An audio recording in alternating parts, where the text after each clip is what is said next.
प्रचोदया। सभी को सादर प्रणाम। आज स्वाध्याय एवं चिंतन की 890वीं क्लास है और आज का जो विषय है वो है अंडरस्टैंडिंग द हैप्पी हार्मनी। आज का विषय आदरणीय श्री अंकुर मेहता जी लेंगे, जो कि फाउंडर हैं पॉज एंड लर्न संस्था के, जो कि ऋषिकेश में है। तो मैं अब उनसे अनुरोध करता हूँ कि वो अपना उद्बोधन आरंभ करें। धन्यवाद। बहुत बहुत धन्यवाद अभिषेक भैया। सभी को सादर प्रणाम। हमेशा की तरह आइए पहले गायत्री महामंत्र और गुरु मंत्र करेंगे। वो दिव्य सत्ता जो इस अस्तित्व को बनाए हुए है, उस अस्तित्व के साथ जुड़ने का प्रयास करेंगे गायत्री महामंत्र के माध्यम से। पहले सभी हम अपने मन को एक रूप कर लें। आज का जो विषय है वो थोड़ा बॉडी की केमिस्ट्री को लेकर है, लेकिन शरीर और अन्य सारे जो उपकरण हमारे को मिले हुए हैं ये हैं तो अध्यात्म का ही अंग। ऐसा तो है नहीं कि उससे अलग है, आत्म का ही अंग है। तो इन सबको हम आध्यात्मिक दर्शन की दृष्टि से ही देखने का प्रयास करेंगे। उसका जो आज का वैज्ञानिक जगत है उसकी भाषा का प्रयोग भी करेंगे, थोड़ा मेडिकल टर्मिनोलॉजीज का भी। और ये जो फील गुड हार्मोन्स हैं या हैप्पी हार्मोन्स हैं, ये किस तरह से हमारे शरीर के साथ साथ हमारी मन और हमारी चेतना पर प्रभाव डालते हैं और इन्हें किस तरह से हम एक समग्रता में, एक बैलेंस में रख सकते हैं, इस पर भी थोड़ी चर्चा करेंगे। और आप पाएंगे कि अपने जीवन में हम इन चीज़ों को जितना प्रयोग करते हैं उतना ये हार्मोन्स, जिन्हें हम हैप्पी हार्मोन्स कह रहे हैं, वो बैलेंस्ड रहते हैं। या यूँ कहें कि ये जितने सिक्रीट होते हैं उतना हम ज़्यादा प्रसन्न और आध्यात्मिक दृष्टि से भी और सांसारिक दृष्टि से भी बैलेंस्ड रहते हैं। तो मॉडर्न जो साइंस है उसके साथ में जब हम स्पिरिचुअल साइंस को दोनों को साथ में लेकर चलते हैं तो बड़ा ऐसा लगता है कि हमारे ऋषियों के प्रति हमारी श्रद्धा भी बढ़ती है और आज के विज्ञान को भी हम ये सराह पाते हैं कि इस दिशा में कॉम्प्लीमेंट कर रहे हैं दोनों एक दूसरे को, है ना। आइए पहले गायत्री मंत्र और गुरु मंत्र करते हैं। शरीर को स्थिर कर लीजिए, नेत्र कोमलता से बंद। मन में सविता देवता के दिव्य प्रकाश का वर्ण करेंगे, गुरु शक्ति की संरक्षण को अनुभव करेंगे। ओम भूर्भुवः स्वः तत्सवितुर्वरेण्यं भर्गो देवस्य धीमहि धियो यो नः प्रचोदयात्। ओम गुरुर्ब्रह्मा गुरुर्विष्णुः गुरुरेव महेश्वरः गुरु साक्षात् परब्रह्म तस्मै श्री गुरुवे नमः। अखण्डमण्डलाकारं व्याप्तं येन चराचरं तत्पदं दर्शितं येन तस्मै श्रीगुरुवे नमः। मातृवत् लालयित्री च पितृवत् मार्गदर्शिका नमोऽस्तु गुरुसत्तायै श्रद्धा प्रज्ञायुताशया श्रद्धा प्रज्ञायुताशया। दोनों हथेलियों को आपस में मलेंगे। प्राप्त हुई दिव्यता को मुखमंडल पर, हृदय स्थान और नाभि कमल पर स्पर्श कराएं। पुनः प्रणाम, स्वागत, अभिनंदन। हम लोग बहुत सरलता के साथ चीज़ों को समझने का प्रयास करेंगे ताकि हमारे अंदर वो स्थिर हो सके और हम इनसे लाभ तो ले ही रहे हैं, औरों को भी लाभान्वित कर सकें। तो जिस तरह से हम किसी भी दवा की डोज लेते हैं, ऐसे ही ये 4 हार्मोन्स हमारे अंदर हैं। ये जो हार्मोन्स हैं ये हमारे ब्रेन से सिक्रीट हो रहे हैं या ब्रेन के जो आदेश है उस पर सिक्रीट हो रहे हैं, इसलिए इनको हार्मोन्स के साथ साथ न्यूरोट्रांसमीटर भी कहा गया। तो पहले थोड़ा सा नर्वस सिस्टम की बात समझ लें। जैसे हम सब जानते हैं, एलिमेंट्री बायोलॉजी पढ़ी हुई है कि ये हमारा ब्रेन, ये पावर हाउस है, और स्पाइन, ये दोनों मिलके सेंट्रल नर्वस सिस्टम का हिस्सा बनाते हैं। और साथ ही साथ मॉडर्न साइंस ने सेकंड ब्रेन और थर्ड ब्रेन की थियोरी भी प्रपोज करी है कि ये जो ब्रेन है ही, इसके अलावा हमारी जो गट है, यानी कि हमारा जो आंत है, इंटेस्टाइन, उसके अंदर की जो लाइनिंग, ये जो गट है जिसे गैस्ट्रो इंटेस्टाइनल और इस तरह के जीआई इश्यूज होते हैं, ये गट को सेकंड ब्रेन कहा जा रहा है, यानी नाभि के स्थान को सेकंड ब्रेन कहा जा रहा है कि इससे हमारे अंदर बहुत सारी चीज़ें रेगुलेट होती है, संचालित होती है। और साथ ही साथ एक और ऑर्गन है जिसमें अपनी बहुत सी स्पेसिफिक और विशिष्टताएं हैं, क्षमताएं हैं, वो कहलाता है हार्ट। उसको भी सेकंड ब्रेन या थर्ड ब्रेन की संज्ञा दी जा रही है। वो इस दृष्टि से कि ये भी सेल्फ केपेबल है, गट भी सेल्फ केपेबल है और ब्रेन तो सेल्फ केपेबल है ही। हार्ट के लिए कहा जाता है कि एकमात्र ऐसा ऑर्गन है पूरे शरीर में जो ब्रेन को संदेश भेजता ज़्यादा है, रिसीव कम करता है, मतलब उससे आदेश लेता कम है, उसको गवर्न करता ज़्यादा है। तो इसका इम्पैक्ट इस पर ज़्यादा होता है। तो ट्रैफिक का फ्लो हार्ट से ब्रेन तक ज़्यादा हो रहा है, इंफॉर्मेशन का जो फ्लो है, और इधर ब्रेन टू हार्ट जो फ्लो है वो रिलेटिवली कम है। ये कुछ फैक्ट्स के थ्रू अपन पहले ये समझने की कोशिश कर रहे हैं कि इन ऑर्गन्स की विशेषताएं क्या है। इसी प्रकार जो गट है उसमें भी, जैसे हम कहते हैं कि इनका गट फील बहुत अच्छा है, यानी इनका इंट्यूटिव सेंस, लेकिन हम बोलते से गट फील है। एक तरह से कहा जाए बुद्धि की बात कर रहे हैं, या एक हमारे फाइव सेंसेस से परे की एक क्षमता की बात कर रहे हैं कि किसी व्यक्ति का गट फील बहुत अच्छा हो। मेरा गट फील ये कह रहा है कि ये कर लेना चाहिए, ये नहीं करना चाहिए। ये गट फील मतलब ये कहीं भीतर से आ रहा है, नाभि से उठ के आ रहा है ना। तो कहीं ना कहीं हमारे ये तीनों केंद्र, शांति शांति शांति, ये मस्तिष्क, ये हमारा सूक्ष्म, ये हमारा हृदय जो कि आत्मा का केंद्र भी है, और ये हमारी नाभि जो स्थूल शरीर का केंद्र है। तो स्थूल, सूक्ष्म और कारण, तीनों शरीरों को जो हम अध्यात्म में कहते हैं स्थूल, सूक्ष्म, कारण, यहाँ पर तीन ब्रेन्स की संज्ञा आज मॉडर्न साइंस दे रहा है। ये वैज्ञानिकों की भाषा है, first brain, second brain, third brain करके, ये उनकी शोध है। और ये भी शोध करके पता लगा कि क्योंकि हमारा ब्रेन पूरा नर्वस सिस्टम है, और एक ब्रेन सेल की अगर हम संरचना को थोड़ा सा याद करें तो एक गुच्छिका के जैसा है, उसके पास उसकी स्टेम है और नीचे उसकी रूट्स हैं।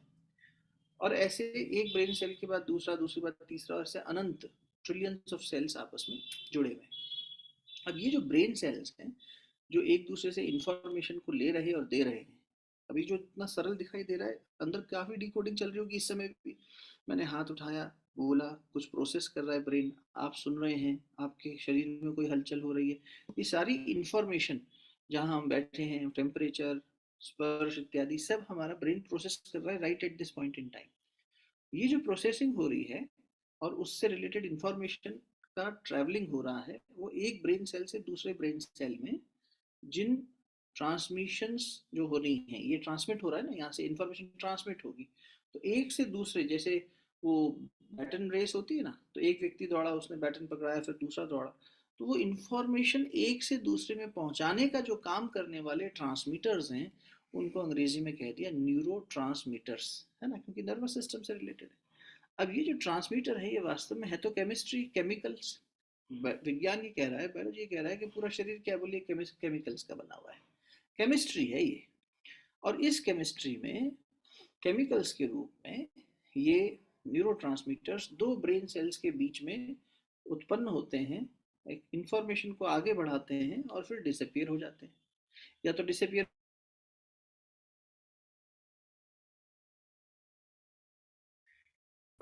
ये जो स्पेस है दो ब्रेन सेल्स के बीच में, जैसे हम खुद को एक ब्रेन से मान लें, एक आप किसी और को मान लीजिए, दो के बीच में जो स्थान की जो गैप है दोनों के बीच का, वो सिर्फ 4 nm का होता है।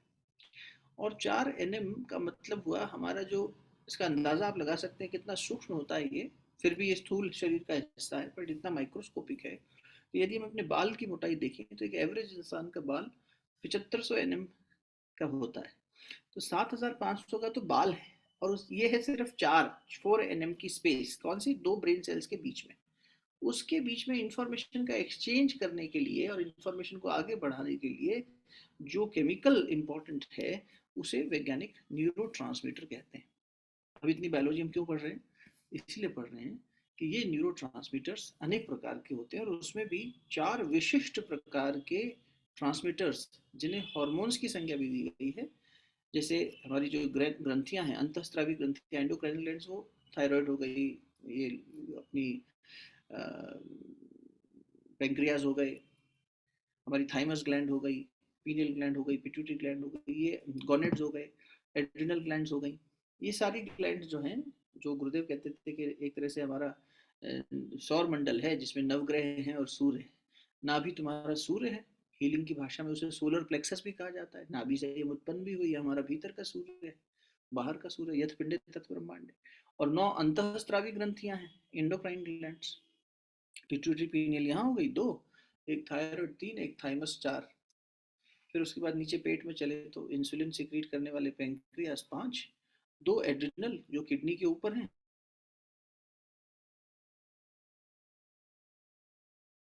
करते हैं, 7 हो गए, और दो गॉनेड्स, टेस्टिस एंड ओवरीज, तो 9 हो गए। तो गुरुदेव कहते हैं बेटा ये 9 अगर ठीक चल रहे हैं, सूर्य अगर ठीक रहेगा तो ये 9 भी ठीक रहेंगे, तो ये सौर मंडल है भीतर का। पर ये हुई एंडोक्राइन ग्लैंड्स, यानी कि जिनका सिक्रीशन डायरेक्ट ब्लड में जा रहा है। और बाकी कुछ एक्टोक्राइन ग्लैंड्स भी हैं, जैसे लीवर को सबसे बड़ी ग्लैंड कहा गया। ये जो हॉर्मोन्स सिक्रीट हो रहे हैं, जिन्हें न्यूरो जो दो काम कर रहे हैं, एक तो बॉडी के हार्मोनल सिस्टम को बैलेंस करने का, और दूसरा इंफॉर्मेशन को आगे बढ़ाने का। तो ये केमिकल्स कुछ विशेषता रखते हैं, इसीलिए इन्हें विशेष रूप से स्टडी किया जा रहा है।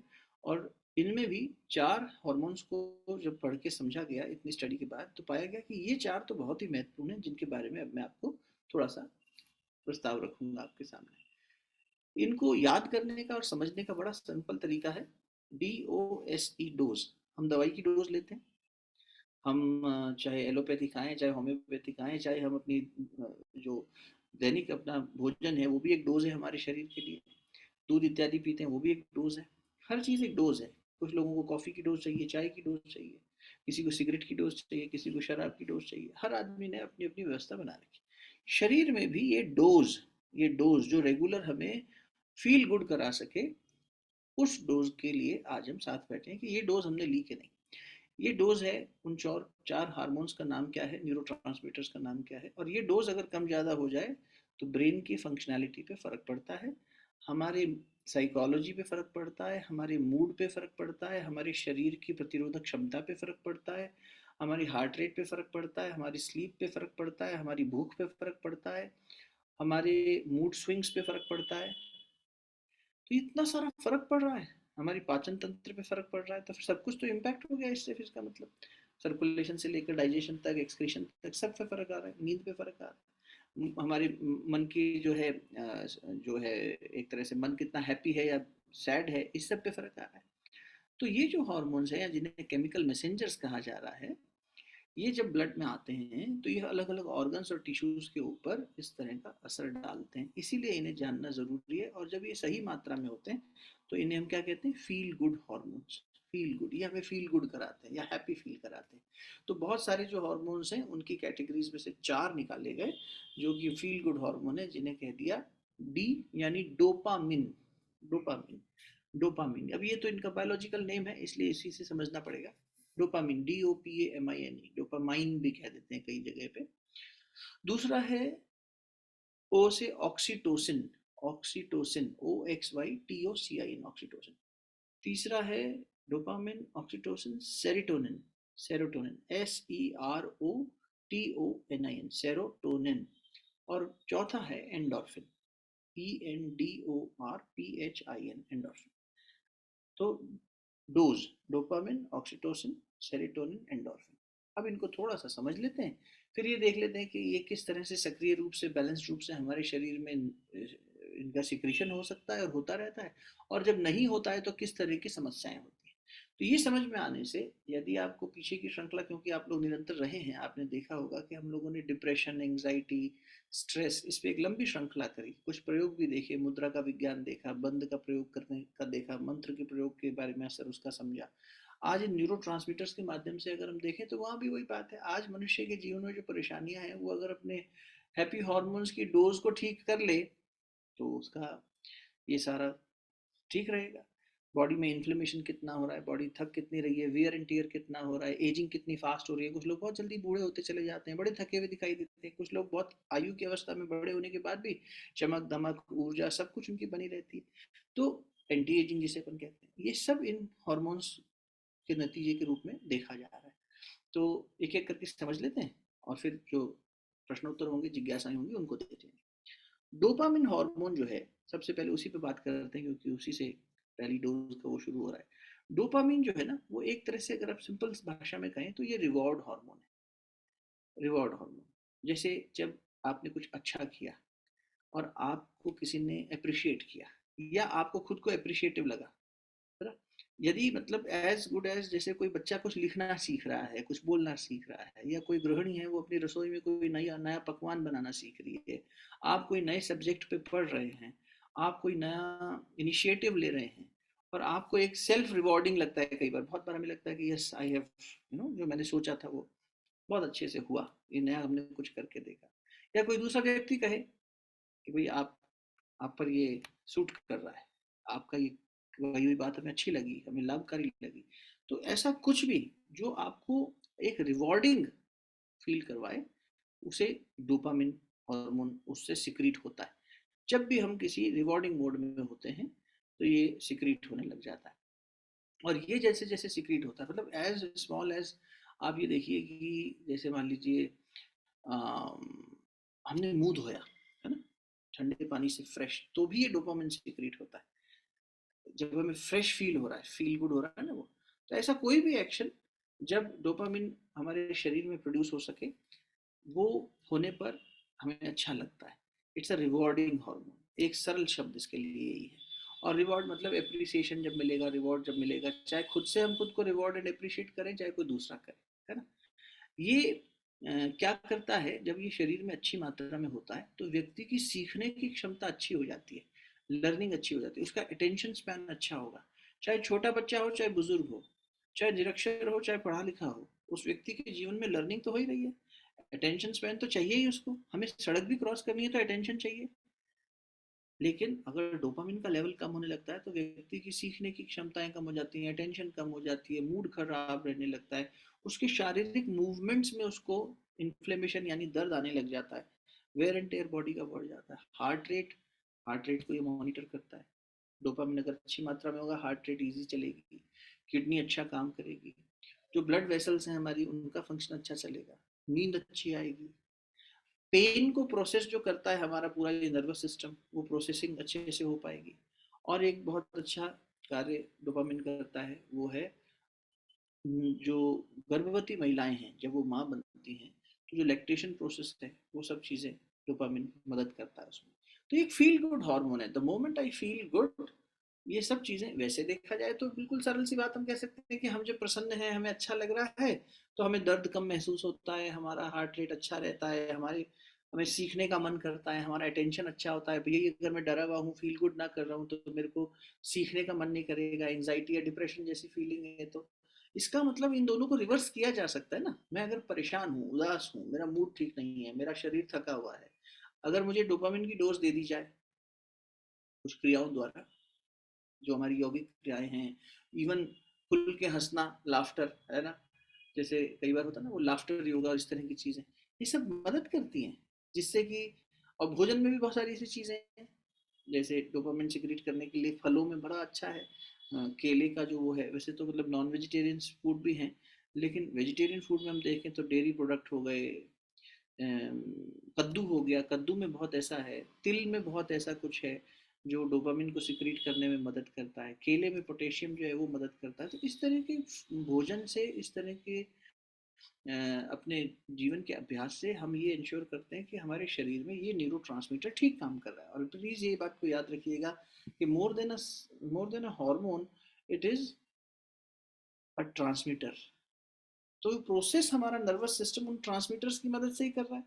अब वो ट्रांसमिशन ही ठीक से नहीं होगा तो जीवन कैसे ठीक चलेगा, है ना। इसीलिए कहा जाता है कि कीप रिवॉर्डिंग योर सेल्फ। जैसे हम देखते हैं कई बार मन उदास हो और कोई शॉपिंग करे, कई बार ऐसा लगता है शॉपिंग करने से अच्छा लगे, या अच्छी बेकरी में आप मूव करें, आप गए कहीं पे कुकीज लेने के लिए, कॉफी पीने के लिए, चाय की किसी उस पे, आपने उसकी जो फ्रेग्रेंस है उससे फील गुड आता है ना। ये और फिर हम ट्राई करते हैं कि चलो ये कुकीज हम खा के देखते हैं, फिर हमें अच्छी लगी तो हमने फिर और खाई, ये एक रिवॉर्ड कर रहे हैं हम खुद को, एक फीडबैक लूप दे रहे हैं, एक रेगुलर मतलब पॉजिटिव फीडबैक दे रहे हैं। ये जो क्रम चल रहा है ना, छोटी छोटी एक्टिविटीज में बताने का मैं प्रयास कर रहा हूँ आपको, चाहे वो मुंह धोना हो, चाहे वो कोई नया प्रयोग करना हो, कि चलो आज मैं जो है ये ये पर्टिकुलर स्किल के ऊपर थोड़ा सा काम करके देखता हूँ, कोई नई हॉबी शुरू करता हूँ।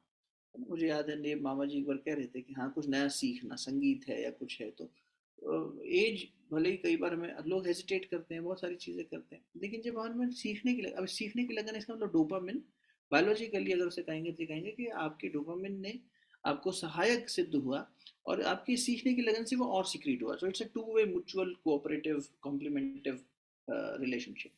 जब हम कुछ करते हैं उससे वो और इन्फोर्स हो जाता है, री इन्फोर्स हो जाता है, और जब हम वो होता है तो करने की लगन हमारी उसमें बढ़ भी जाती है ना।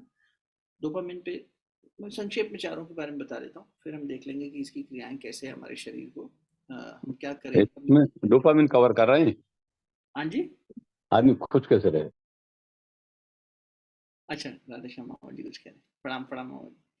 चलिए, तो डोपामिन से अब हम जो है मतलब बायोलॉजिकली देख रहे हैं कि खुश कैसे रहें। वैसे तो खुश रहने के गुरुदेव ने तो सरल सी बात कह दी और बिल्कुल सटीक बात कह दी। क्या इस प्रसन्न रहने के दो उपाय, परिस्थितियों का उसके साथ तालमेल बिठाएं और आवश्यकताओं का निर्धारण कर लें। ये कर लिया तो वैसे ही तो मनोवैज्ञानिक तरीके से और आध्यात्मिक तरीके से तो हम लोगों ने काफ़ी अध्ययन किया है, पढ़ा लिखा है, लेकिन मुझे लगता है कि थोड़ा बायोलॉजिकल भी देख लें तो अच्छा रहेगा। तो एक डोपामिन ये हुआ। दूसरा जो हार्मोन है उसका नाम है ऑक्सीटोसिन, OXYTOCIN। इसमें ऑक्सीजन की भूमिका भी है। ऑक्सीजन बाइंडिंग का काम कर रहा है। ऑक्सीजन जब भी हमारे शरीर में है, आयरन उसके साथ बाइंड करके हीमोग्लोबिन बनाता है, ऑक्सीजन को कैरी करता है। ऑक्सीजन हमारे जीवन के लिए आवश्यक है। इसी तरह से ऑक्सीटोसिन भी हमारे जीवन के लिए बहुत आवश्यक है। जिस प्रकार से डोपामिन के लिए आपने लिखा कि एक रिवॉर्ड हार्मोन है, रिवॉर्ड या एप्रिसिएशन वाला हार्मोन है, ऑक्सीटोसिन के लिए लिखा जाता है कि एक लव हार्मोन। प्रेम हमारे जीवन की आधारशिला है। भगवान को खींचना हो बांधना हो तो भी शुद्ध बुद्ध प्रेम कह लीजिए उसे, और संसार में अगर अपना स्थान बनाना हो तो भी भाई वशीकरण एक मंत्र है ना। तुलसीदास ने कहा ये तो प्रेम, ऐसी बाणी बोलिए मन का आपा कोई, आप और उनको शीतल करे आप शीतल, ढाई आकर प्रेम के पड़े सो पंडित है। ये प्रेम जब हमारे जीवन में आता है, अब इसके सारे स्तर हैं। ये बायोलॉजिकल लव की बात भी हो रही है, जहाँ एक पुरुष और स्त्री के बीच के प्रेम की बात हो सकती है, माँ और बच्चे के बीच की उसमें हो सकती है। सबसे ज्यादा इनफैक्ट ऑक्सीटोसिन जो है, इसे बॉन्डिंग हार्मोन या लव हार्मोन भी कहते हैं या ट्रस्ट हार्मोन भी कहते हैं। ये माँ और बच्चे के प्रेम में पाया गया। जब कोई महिला गर्भवती होती है तो उसके शरीर में, मानवीय काया में, ऑक्सीटोसिन का सिक्रीशन सबसे ज्यादा कब होता है? जब वो 9वें महीने में प्रसव करने की तरफ आगे बढ़ती है। तो ये प्रकृति का, आप देखिए कितना खूबसूरत हमारे अंदर ये क्रिया बनती है कि एक नारी के शरीर में ऑक्सीटोसिन की मात्रा बढ़ने लग जाती है। और तो और हम लोग ये शायद जानते ही हैं कि हमारा ब्रेन का दो महत्वपूर्ण ये हेमिस्फीयर्स यानी आधे आधे, लेफ्ट और राइट। लेफ्ट को हम लॉजिकल या टेक्स्ट ओरिएंटेड कहते हैं, राइट को इमोशनल और कलर ओरिएंटेड कहते हैं। इसी को अर्धनारीश्वर करके हमारे बुजुर्गों ने हमें समझाया कि शिव और पार्वती या शिव और शक्ति का मिलन या पुरुष और प्रकृति का मिलन। तो ये जो है लॉजिकल, और वैसे भी देखें तो पुरुष ज़्यादा लॉजिकल होते हैं, रैशनल होते हैं, महिलाएं इमोशनल यानी संवेदनशील ज़्यादा होती हैं। और इसका प्रमाण प्रकृति देती है गर्भकाल में। गर्भकाल में बायोलॉजिकली प्रूवन फैक्ट है कि नारी का राइट हेमिस्फीयर, जो कि इमोशन का सेंटर है, वो बड़ा होने लग जाता है साइज में। लेफ्ट को श्रिंक करके वो जगह ले लेता है थोड़ा, राइट हेमिस्फीयर थोड़ा बड़ा हो जाता है। ये प्रमाण प्रकृति दे रही है कि देखो, जब हमारे अंदर वात्सल्य का भाव आता है, प्रेम का भाव आता है, विश्वास का भाव आता है, तो ये सिक्रीशंस बढ़ जाते हैं, जिससे ये, और स्पेसिफिक अगर हार्मोन की बात करें तो ऑक्सीटोसिन। ऑक्सीटोसिन क्या करता है, यूट्रस में जाके ये मैसेज भेजता है कि अब गर्भकाल, प्रसव पूर्ण होने वाला है, प्रसव समय आने वाला है। तो बाकी हार्मोन सिक्रीट होते हैं, इससे कनेक्टेड और हार्मोन सिक्रीट होते हैं। रिलैक्सिन नाम का एक हार्मोन सिक्रीट होता है। और यहाँ तक कि जब बच्चे का जन्म हो जाता है और माँ उसे गोद में लेती है, तो उसके शरीर में जो प्रकृति ने रक्त से दूध बनाने की प्रक्रिया पूर्ण करी, वो बच्चे तक पहुंचे, ये ऑक्सीटोसिन इंश्योर करता है। आपको शायद आपने भी सुना होगा, या हमने इसमें इस यात्रा में देखा, पॉजन लर्न में कुछ लोग ऐसे भी संपर्क में आए जहाँ पर जन्म देने के बाद में माँ के शरीर में दूध तो बन रहा है, लेकिन वो दूध उतर नहीं रहा, बच्चे तक नहीं पहुंच रहा। प्रेम की कमी, ऑक्सीटोसिन ये नरिशिंग हार्मोन है ना। दूध बन ही नहीं रहा शरीर में, या बना तो पहुंचा नहीं। नरिश करने की इच्छा, उन नारियों के साथ में जब हमने बातचीत करी उन माताओं बहनों से, तो पता लगा कि उनके जीवन में lack of nourishment, lack of trust, lack of bonding, lack of love. उनको बचपन में कोई ट्रॉमा था, प्रेम नहीं मिला, गर्भकाल में पति पत्नी के बीच में उतना अच्छा नहीं रहा जीवन, पारिवारिक परिवेश इतना अच्छा नहीं रहा। तो उनके अंदर एक किस्म का रूखापन, एक किस्म का उदासी, एक किस्म की एंग्जाइटी बनी रही, जिसकी वजह से वो ट्रस्ट कर पाना या एक दूसरे के प्रति एक बॉन्डिंग फील कर पाना हो ही नहीं पाया। तो इस यात्रा में मैं अकेली पड़ गई। और अकेले पढ़ने पर कभी कभी ऐसा, कभी कभी तो होता है आत्मविश्वास जाग जाता है, ये होता है कि नहीं यार मैं अकेली नहीं हूँ, मेरे बच्चे के लिए मुझे जागना है और जागृति लानी है अपने अंदर और बेहतर करना है, इसके लिए मुझे कुछ करना है। कभी कभी गिव अप कर देते हैं। तो वो महिलाएं थी जिन्होंने गिव अप कर दिया, अब उन्हें उस बच्चे से भी प्रेम नहीं रहा, तो गर्भकाल से ही एक किस्म का रिजेक्शन हो गया। अब इतना तो मेहरबानी करी कि बच्चे को दुनिया में लेकर आए, लेकिन उसमें वो ऑक्सीटोसिन सिक्रीट ही नहीं शरीर में हो रहा जिससे कि दूध बच्चे तक पहुंचे। प्रकृति इतना प्रमाण दे रही है, देखिए कितना सूक्ष्म हमारा मन का असर हमारे शरीर पर है, ये भी इससे स्थापित होता दिख रहा है। और ये ऑक्सीटोसिन जो है, ये जब सिक्रीट होता है तो व्यक्ति को एक किस्म की स्फूर्ति आ जाती है, जैसे एड्रेनलिन हार्मोन से होता है ना। अब इसे कैसे बढ़ाएं, ये सब चीज़ें बाद में देखते हैं। वैसे तो अभी इस पे भी देखा था, तो यहाँ भी देख लीजिए थोड़ा सा कि आप ऑक्सीटोसिन जो है उसको बढ़ाने का एक बड़ा अच्छा ये भी देखा गया, जिन लोगों के पास पेट एनिमल्स हैं वो जब अपने कुत्ते को, बिल्ली को इत्यादि को ऐसे हाथ फेरते हैं, या जिनके घर में छोटे बच्चे हैं तो वो अपने छोटे बच्चों को गोद में लेना करना, या फिर पति पत्नी के बीच में, क्योंकि हम भारतीय परिवेश के लोग हैं तो हमें यहाँ समझना होगा कि बहुत सारे एक्सप्रेशंस हमने इतने ज़्यादा ओपनली नहीं एक्सप्रेस करते हैं। पति पत्नी यहाँ ऐसा नहीं है कि गले मिल रहे हैं और पप्पी ले रहे हैं और गले में हाथ डाल के घूम रहे हैं, ऐसा नहीं है। या दोस्त भी अगर है तो ऐसा नहीं है कि हम गले में हाथ डाल के घूम रहे हैं, नहीं। हमारे अंदर शिष्टाचार और बाकी चीज़ों के चलते कुछ चीज़ों का एक्सप्रेशन फिजिकल लेवल पर कम है। हम सेवा कर देंगे एक दूसरे की, प्रेम के अलग अलग अभिव्यक्तियां हैं, लेकिन ये भी पाया गया है कि जहाँ फिजिकल टच है, जैसे हम कभी मालिश करवाते हैं, है ना, गए अपने बाल कटवाने और मालिश करवाई, या बॉडी मसाज करवाई, या हेड मसाज कराई, तो एक अच्छा लगने लगता है। एक वो सर को ऐसा खुजलाने वाला आता है, ऐसा किया हमने, बड़ा अच्छा लगा। तो ये कडलिंग जिसे हम कहते हैं, कडलिंग करना ऐसे ऐसे, ये सब चीज़ें, अंग्रेजी का एक शब्द कडलिंग के, किसी को ऐसा सहला देना, ये सब चीज़ें मदद करती हैं ऑक्सीटोसिन सिक्रीट करने में। आपको ताज्जुब होगा ये जानकर, अमेरिका में एक जॉब प्रोफाइल है और भी यूरोपियन नेशंस में है। तो यहाँ थोड़ा सा ध्यान चाहूँगा सबका। उस जॉब प्रोफाइल क्या है, यानी कि नए किस्म की जॉब है। क्या जॉब है कि जो पुरुष अथवा नारी अकेले हैं क्योंकि डिवोर्स ही हो गए, या पति फौज में हैं अभी अकेले रह गई, अब वहाँ कुछ ऐसा कंपेनियनशिप नहीं मिल रही कि कोई मेरा साथी नहीं है, तो एक जॉब प्रोफाइल है कडलर। आप चाहें तो गूगल पे देखिएगा करके, कडलर।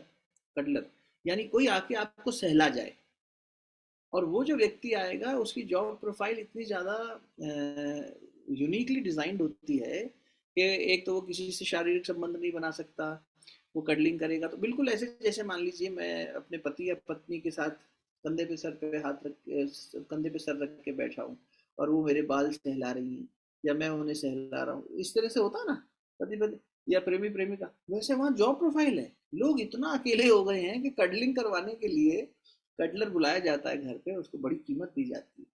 इसी प्रकार से कोरिया में तो बहुत पहले आ गया था, मैंने देखा है कि भारत में भी आ गया, और ये बड़ा दुखद है कि ओल्ड एज होम बनते जा रहे हैं, या नहीं भी ओल्ड एज में हो तो अकेले रहने वाले पेरेंट्स बहुत हैं जो अपने घर में ओल्ड एज में अकेले रह रहे हैं, बच्चे दूर हैं, तो किराए पे बच्चे मंगाए जाते हैं जो जाकर जो है सिर्फ इन बुजुर्गों की बातें सुन लें, इनके साथ बैठ लें, इनको कुछ पूछ लें, कोई दवाई ला के देनी है, कुछ ऐसा बाजार का काम करके देना है, वो सब कर दें, कोई बात करने वाला ही नहीं बचा। तो इस तरह से वहाँ भी ये देखा गया कि हमारे जो अकेलेपन को दूर करने के लिए, तो ये जब डिप्रेशन वगैरह आता है ना, ये इन हॉर्मोन्स की कमी से भी काफ़ी हमारे मूड पर असर डालता है। तो ऑक्सीटोसिन जो है ना वो बॉन्डिंग हार्मोन, ये जब शरीर में ठीक होगा तो बॉन्डिंग होगी। इसको शरीर में लाने के लिए टच यानी स्पर्श मदद करता है, संगीत मदद करता है, म्यूजिक, और एक्सरसाइज बहुत मदद करता है। तो हम अपने जीवन में अगर इन चीज़ों का समाविष्ट करते हुए चल रहे हैं तो एक अच्छी बात है, नहीं है तो इसको बढ़ाएं थोड़ा थोड़ा, क्योंकि ये तो जनसाधारण तक जाती है बात इस मंच के माध्यम से, तो आप लोग कर भी रहे हो जो अभी प्रत्यक्ष हैं, तो बाकी लोगों तक भी पहुंचे, इसलिए अच्छा है। Dopamine, oxytocin. तीसरे पे चले, तीसरा है सेरोटोनिन। सेरोटोनिन जो हार्मोन है वो एक प्राकृतिक मूड बूस्टर है, नेचुरल मूड बूस्टर है, मूड को अच्छा करने के लिए। यानी अगर वो कम होगा तो मूड ऑफ होगा। अरे भाई मूड ऑफ क्यों है? अच्छा, आपने देखा होगा महिलाओं को मेंस्ट्रुअल साइकिल होती है, मून साइकिल भी कहते हैं उसको, और वहाँ पर एक सिंड्रोम है मेडिकल भाषा में, उसे हम कहते हैं पीएमएस, प्री मेंस्ट्रुअल सिंड्रोम। यानी कि पीरियड्स के काल में कुछ दिन पहले उनका मूड चिड़चिड़ा हो जाना, अचानक उनके मन में सिर्फ उस केमिकल की वजह से, इन केमिकल्स के ही हैप्पी हार्मोन्स या फील गुड हार्मोन्स के फ्लक्चुएशन की वजह से, अच्छा क्यों मूड, क्यों मुंह बना रखा है, क्यों थके हुए हो, क्यों मूड खराब है, चिड़चिड़े क्यों हो रहे हो, गुस्सा क्यों कर रहे हो, उन चीज़ों की। या मेनोपॉज जब आता है, मेनोपॉज के समय पे भी ये समस्या महिलाओं में देखने को मिलती है। समस्या नहीं कहेंगे इसे, एक तरह का सिंड्रोम कहेंगे, ये कोई डिसऑर्डर या डिजीज नहीं है, ये प्रकृति की बनाई हुई एक प्रक्रिया का हिस्सा है। लेकिन यदि हम जीवन काल अच्छा जिएंगे, अपना दिनचर्या अच्छी रखेंगे, तो इस सबको मिनिमाइज किया जा सकता है, और करते भी हैं लोग सक्सेसफुली। तो सेरोटोनिन क्या है, ये जब शरीर में कम होगा तो डिप्रेशन बढ़ने के चांस हो जाए। ये दो जगह से सिक्रीट होता है, ब्रेन से भी और गट से भी। In fact 90% of the serotonin in the body is secreted by gut, which means what we are eating, what is my eating habit, मेरे शरीर का वही नाभि, मेरे गट, मेरे इंटेस्टाइन, ये क्या सिक्रीट कर रही है, कितनी मात्रा में सिक्रीट कर रही है, ये डिपेंड करेगा मैं क्या खा रहा हूँ। जैसा खाएं अन्न वैसा रहे मन। देखो कितने सूक्ष्म थे वो लोग, जिन्होंने बिना किसी मशीन के सिर्फ अपनी तप शक्ति के आधार पर ये सब बता दिया था। आज मशीन यही सब बता रही है कि देखो वो केमिकल भाषा में बोल रही, नामकरण नया कर दिया भाई, अगर कुछ और नाम रखा होता हम कुछ और बोल रहे होते। तो नाम इत्यादि की फर्क है, लेकिन आप देखें तो ये वही बात को आज हम मॉडर्न साइंस के नाम पर जो वैज्ञानिक उपकरण उपलब्ध हैं, एडवांस हो सकता है वो उनको कहा जाए कि बिना उसके ही देख लिया, जैसे वैद्य नाड़ी देख के बता देता था क्या हो रखा है और क्या होने वाला है। वैसे सेरोटोनिन जब शरीर में अच्छा सिक्रीट होता है तो मेमोरी अच्छी होती है। भाई वही बात है, आप उदास और डिप्रेस्ड फील करेगा कोई व्यक्ति तो कहाँ उसको मेमोरी अच्छी होगी, भूल जाएगा। स्ट्रेस वाली सिचुएशंस में, डिप्रेशन एंजाइटी में व्यक्ति को कुछ याद रहता है क्या? डरा हुआ व्यक्ति कुछ याद कर पाता है? डाइजेशन को अच्छा बनाता है सेरोटोनिन। हमारा स्ट्रेस के प्रति रिस्पॉन्स क्या होगा, कुछ लोग छोटे से स्ट्रेस से घबरा जाते हैं, कुछ लोगों को बहुत स्ट्रेसफुल सिचुएशन में भी कोई दिक्कत नहीं होती, बड़े आराम से मैनेज कर लेते हैं। हाँ ठीक है, ऐसा ऐसा करवा देना, वो कोऑर्डिनेट कर लेंगे, वो घबराएंगे नहीं। यानी उनके शरीर अभी सेरोटोनिन की मात्रा में परिपक्व है। नींद की इम्पैक्ट इसको इसको अच्छा करता है, ये सांस लेना करना, बॉडी टेम्परेचर, इन सबको मैनेज करने में सेरोटोनिन का बहुत उपयोगी रोल रहता है। और ये देखा गया है कि जैसे मैंने कहा कि डिप्रेशन से इसका सीधा सीधा लिंक है, जैसे ये लो होता जाएगा व्यक्ति डिप्रेस होता जाएगा, परेशान होता जाएगा। और जो भोजन जिसके अंदर फाइबर बहुत ज़्यादा है वो मदद करता है। सैलेड्स हो गए, अपना हाई प्रोटीन फूड हो गया जिसमें अमीनो एसिड्स ज़्यादा होंगे बेसिकली, भिगोई हुई दाल, अंकुरित दालें जो होती हैं, रॉ फ्रूट हो गए, ये सब चीज़ें जो हैं, साबुत जो भोजन होता है, चना इत्यादि साबुत, उसको भिगो के जितना रॉ और जितना मतलब लेस प्रोसेस्ड जो होगा वो इसके सिक्रीशन में बहुत मदद करता है। देखिए ये हमें फिर वही तो एस्टेब्लिश कर रहा है कि भाई सादगी वाला जीवन जिए, सरल भोजन करें, अंकुरित हो, प्राकृतिक हो, मोर ऑर्गेनिक हो। और ऑफ कोर्स डॉक्टर्स तो नॉन वेजिटेरियन की दृष्टि से भी हाई प्रोटीन डाइट्स सजेस्ट करते हैं, लेकिन कहने का मतलब है कि इसमें हाई प्रोटीन फूड का मतलब ये नहीं है कि जो सडन प्रोटीन रश दे, तो धीरे धीरे प्रोटीन को मात्रा को बढ़ाए। तो इसलिए जो लोग सलाद ज़्यादा खाते हैं, जो लोग हल्का भोजन, सुपाच्य भोजन ज़्यादा करते हैं, उनमें देखा गया कि सेरोटोनिन की मात्रा अच्छी रहती है, उनको नींद इजीली आती है, उनका डाइजेशन अच्छा रहता है, उनकी ब्रेथ जो है, सांसों की गति जो है वो और स्लो यानी रिलैक्स्ड रहती है, और बॉडी का टेम्परेचर भी अच्छा मेंटेन रहता है। यानी बायोलॉजिकली स्पीकिंग ये वो पैरामीटर्स हैं जो शरीर के हेल्दी होने और मनुष्य के जीवन के अनहेल्दी होने के सूचक है।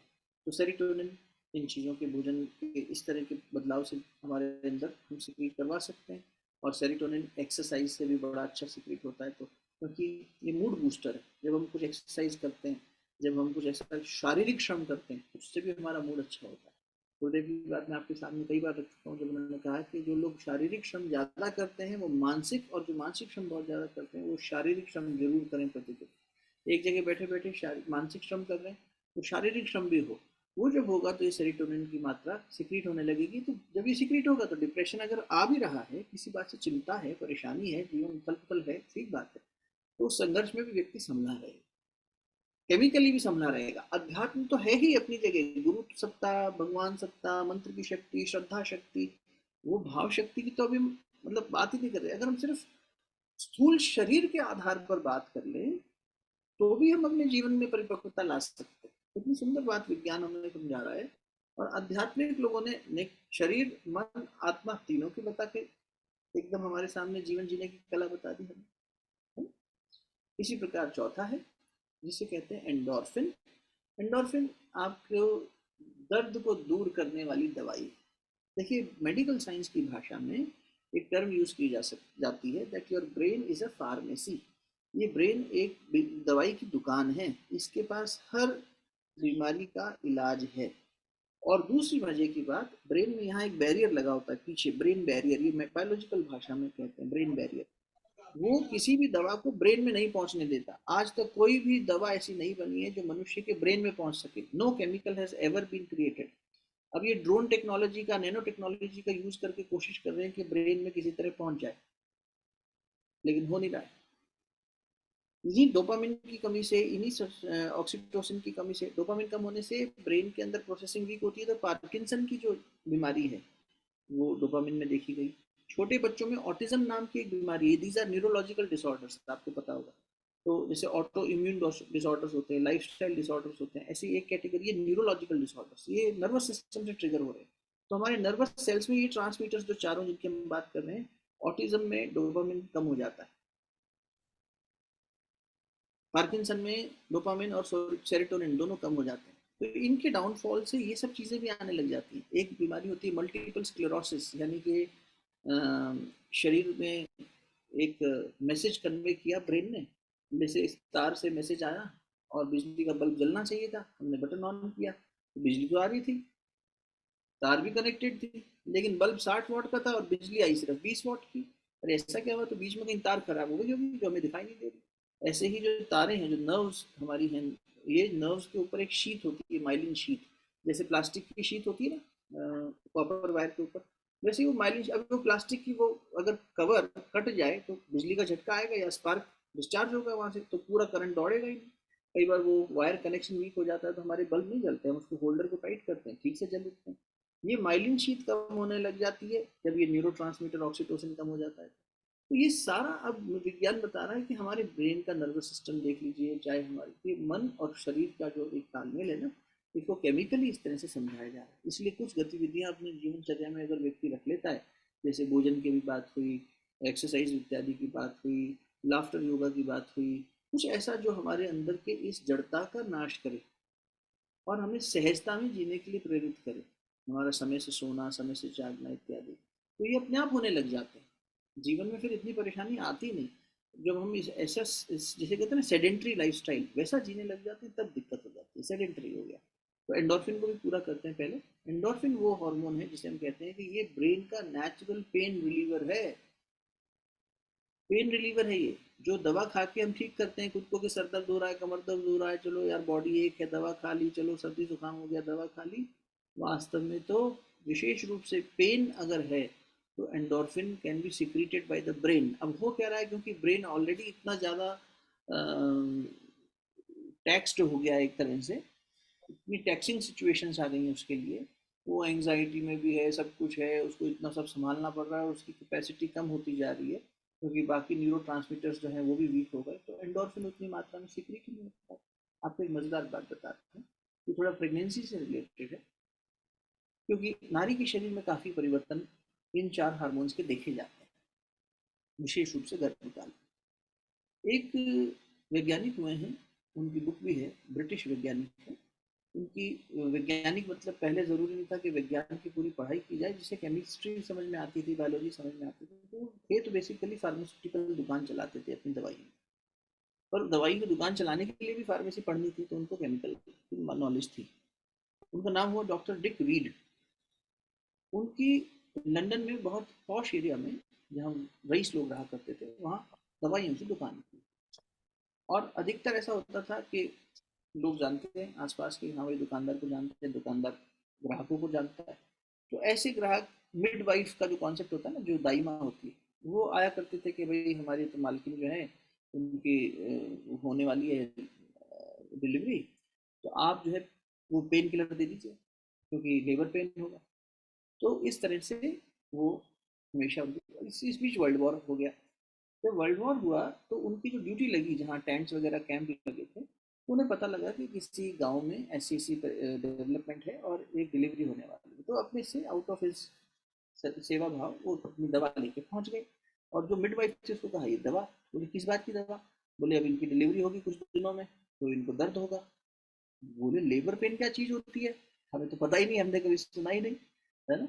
हमें याद है हमारे एक मित्र के दादी माँ बताया करती थी कि इसका जन्म तो हम जो है बेटा, हमारी बहू रानी खेत पे गई थी और वो खेत पे ही जन्म हो गया इसका। पहले के समय में ये आम बात थी, जब शारीरिक श्रम किया करती थी नारियां बहुत ज्यादा, तो बच्चे का जन्म या प्रसव जैसे हम कहते हैं वो बहुत सहजता से हो जाता था। प्रसव कोई पीड़ादायक प्रक्रिया थी ही नहीं। ये पीड़ादायक बनती है जब हमारा मन और हमारा दिमाग इन हार्मोन्स का फ्लक्चुएशन कर देता है। मन करता है ट्रिगर इस बात को कि भाई बहुत डर लग रहा है, हम अस्पताल में कैसे जाएंगे, फलाना दिखाना। सिजेरियन सेक्शन का तो डेवलपमेंट इसलिए हुआ था कि एक बच्चे की या माँ में से किसी की भी अगर जान ही जोखिम पे आ जाए तो उसकी रक्षा की जा सके। तो डॉक्टर रीड लिखते हैं कि जब मैंने उन महिलाओं को ये दवा दी और उन्होंने मुझे ताज्जुब से देखा कि ये लेबर पेन क्या होता है, तब मुझे इस पर शोध करने का मन हुआ। और उनकी शोध का नतीजा था कि उन्होंने कहा कि एंडोर्फिन जो पेन रिलीविंग हार्मोन है, यदि प्रसूता प्रसन्न है, गर्भवती महिला प्रसन्न है, तो वो प्रसन्नता का भाव उसके पेन को कम कर देता है और वो सहजता से बच्चे को जन्म दे पाती है। कोई बड़ी बात नहीं है जानना, इसको सोचना, कोरिलेट हम आराम से कर सकते हैं। जब हम थके हों, थोड़ा सा शरीर में दर्द हो, नींद आ रही हो, लेकिन हमारा प्रियजन हमें फ़ोन कर ले, मिलने आ जाए, कुछ भी ऐसा हो जाए, तुरंत हमारे अंदर स्फूर्ति आ जाती है। हमारा मन उदास था, उसकी वजह से शरीर थका हुआ था, लेकिन इधर हमारे मन में भी ताजगी आ गई और हमारे शरीर में भी ताजगी आ गई। तो ब्रेन ने क्या किया, एक केमिकल रिलीज किया जिसे हम एंडोर्फिन कह रहे हैं बायोलॉजी की भाषा में। तो ये कह रहा है कि जैसे ही ये सीक्रेट होगा, हमारा पेन का ग्राफ कम होने लग जाएगा। पेन किलर है हमारी, बाहर से हम मॉर्फिन ले रहे हैं, एस्पिरिन ले रहे हैं, 50 चीजें ले रहे हैं, लेकिन अंदर से एंडोर्फिन सीक्रेट नहीं करवा रहे। और ये देखा गया है कि जब मतलब इवन यदि हम अच्छा भोजन करते हैं, कई बार हमने अरे बड़े पसंद का भोजन किया, ऐसे एग्जाम्पल जो हम रोजमर्रा में देखते हैं वो देने का प्रयास करें, तो भी एंडोर्फिन सीक्रेट होता है। जब हम दोस्तों के साथ ठहाका लगा के हंस लेते हैं, जब हम किसी को देखकर हमारे मन में प्रेम का भाव आता है, चाहे वो एक पशु हो चाहे पौधा हो, अरे क्या प्रकृति पे प्रेम आ गया, जरूरी थोड़ी पुरुष नारी का ही प्रेम हो, बच्चे पे आ गया, बड़े पे आ गया, गुरु पे आ गया, भगवान के प्रति कृतज्ञता आ गई। तो ये जितना ज्यादा मात्रा में ये होगा तो पेन होगा ही नहीं शरीर में, किस बात का दर्द से भाई, जब एंडोर्फिन सिक्रेट कर रहा है ब्रेन। तो इसीलिए कहा गया कि भाई एक्सरसाइज है, मेडिटेशन है, संगीत है। और इन चारों हार्मोन में एक चीज बहुत महत्वपूर्ण है, ये सब ज्यादा अच्छे से सिक्रीट हो पाते हैं कब, जब हम सूर्य की शरण में होते हैं तब। इसलिए रोज हमें सूरज में बैठाना, सूरज को जल अर्घ देना, सूर्य के पास बैठकर प्राणायाम करना, खुले सूरज के नीचे बैठना, अल्ट्रावायलेट अल्ट्रावायलेट अल्ट्रावायलेट। ये सूरज के नीचे क्यों बैठने की इतनी बात है? अब ये तो सब बहुत कॉमन बात हो गई है क्योंकि विटामिन डी विटामिन बी वगैरह ये सूर्य की वजह से है, लेकिन सूर्य जीवन है, इसलिए महामंत्र ही उसको बना दिया है भाई, और अधिष्ठाता ही उसको बता दिया कि ये तो सविता का अधिष्ठाता है, गायत्री मंत्र का अधिष्ठाता है। हम मंत्रों के विज्ञान तक न भी जाएं, बिल्कुल सिंपल कोई नास्तिक भी यदि हो, वो अपने जीवन को सिर्फ इतना जीने का प्रयास कर ले कि वो सूर्य भगवान के साथ बैठ ले, भले उन्हें भगवान माने ना माने, उससे सूर्य का फर्क नहीं पड़ेगा, वो अपनी रोशनी तब भी देगा। वो व्यक्ति थोड़ा एक्सरसाइज अच्छी कर ले, भोजन और अपना शयन पे ध्यान दे ले, युक्ताहार विहार से युक्त चेष्टा से करना, तो फिर गीता जी आ गई। हर जगह वही बात है। व्यक्ति अगर अपनी जीवन शैली को थोड़ा ठीक कर ले, मनन शैली को थोड़ा ठीक कर ले, तो शरीर और मन मिलकर उसको वैसे ही ठीक कर देंगे। आत्मा में तो कोई गड़बड़ है ही नहीं, आत्मा तो शुद्ध बुद्धि ही, सारा खेल तो इन दोनों में गड़बड़ बचा हुआ। तो ये ब्रेन तो ठीक से काम कर ले, कम से कम जो कैपेसिटी इसके पास है, अगर हम थोड़ा सा बैलेंस जीवन जी लें तो ये हमें खुद ही शुद्ध बनाए रखेगा, हष्ट पुष्ट बनाए रखेगा। तो इसीलिए कहा गया कि क्या आपने आज हैप्पी हॉर्मोन्स की डोज ली? डोपामिन, ऑक्सीटोसिन, सेरोटोनिन और एंडोर्फिन, इन चारों के बारे में चिंतन किया, तो भोजन से लेकर अपने आचरण तक सभी चीजों में चिंतन में अगर व्यक्ति थोड़ा सा सजग हो जाए, तो केमिस्ट्री के स्तर पे भी ये वैलिडेट होता है कि हमारा ब्रेन, हमारे न्यूरो अच्छे से काम कर सकते हैं और ये तो बहुत ऊपरा ऊपरी सी बात हो गई। गहराई में देखें तो मैं फिर से इसलिए प्रेगनेंसी पे जा रहा हूँ क्योंकि ये सारा असर गर्भकाल में ही शुरू हो जाता है, ये विज्ञान कह रहा है। अब 40 वर्ष की आयु में व्यक्ति को अस्थमा का अटैक होगा या उसका हार्ट जो है वो परेशानी में आएगा, इसकी कड़ी उसके गर्भ काल में जब वो माँ के गर्भ में था उससे जोड़ चुके हैं डॉक्टर्स। इसके लिए मेडिकल टर्म है fetal origin of adulthood diseases.